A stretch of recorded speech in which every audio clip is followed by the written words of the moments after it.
When doing a ketogenic diet, you want to keep it salty, really salty. Because if you don't, you can experience a lot of bad things like a loss in performance in your workout, muscle stiffness, fatigue, brain fog. And when you're doing a ketogenic diet, that's the exact opposite of the things that you're supposed to experience. And that's why salt and electrolytes also are very important to take in. So the information I'm going to give you is going to be coming from some new research out of the Journal of Science and Metabolism, because I think it perfectly outlines the importance of salt and electrolytes when you're doing a ketogenic diet.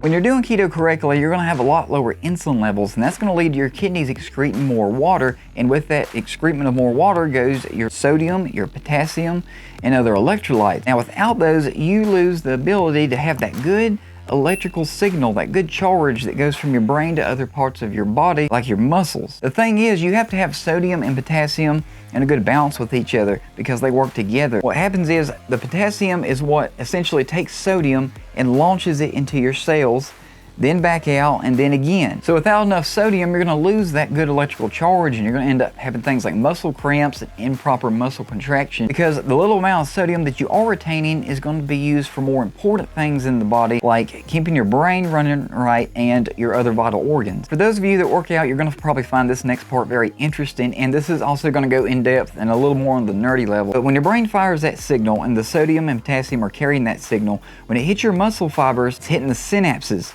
on your muscle fibers, and that opens up what's called the calcium channel. Then calcium goes into the cells and triggers the release of acetylcholine along with many other neurotransmitters. Acetylcholine is essentially what makes your muscles move. It then binds to your muscle fibers and sends the signal throughout your entire whole muscle. And when you go to uncontract your muscles, this is where you have to have magnesium, because that's what it's for. It helps your muscles relax. Without enough magnesium, you're going to end up having an overload of calcium, which can result in muscle cramps, twitches, tremors, and in general just muscle stiffness. The good thing is most of us get enough calcium from our diet, but magnesium is actually one of the most common deficiencies in the world. This is why it'd be a good idea to get on a good magnesium supplement unless you're eating a large amount of leafy greens daily. A good form would be either magnesium glycinate or magnesium malate. I went ahead and put a link down in the description to my two most favorite magnesium supplements that I take, and also I'm going to have links to two very good electrolyte powders, because as far as the sodium and potassium goes, you've got two choices, and one of them is doing salt shots. If you've seen my other videos, I've talked about this before, but if you don't know what it is,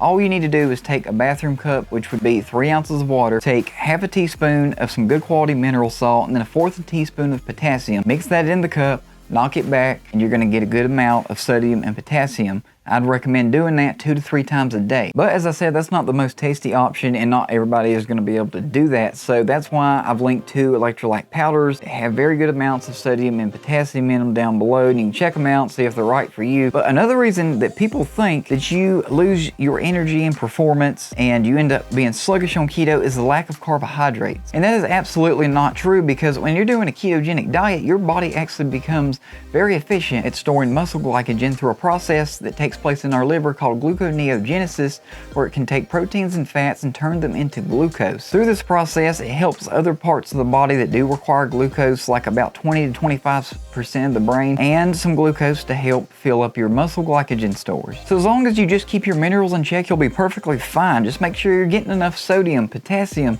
magnesium, and you won't experience the muscle stiffness, cramps, tremors, and fatigue that you may be experiencing or have experienced before on keto. If you have any questions I didn't answer in this, be sure to leave them in the comments down below. But guys, keep it keto, keep it healthy, and I'll see y'all next week.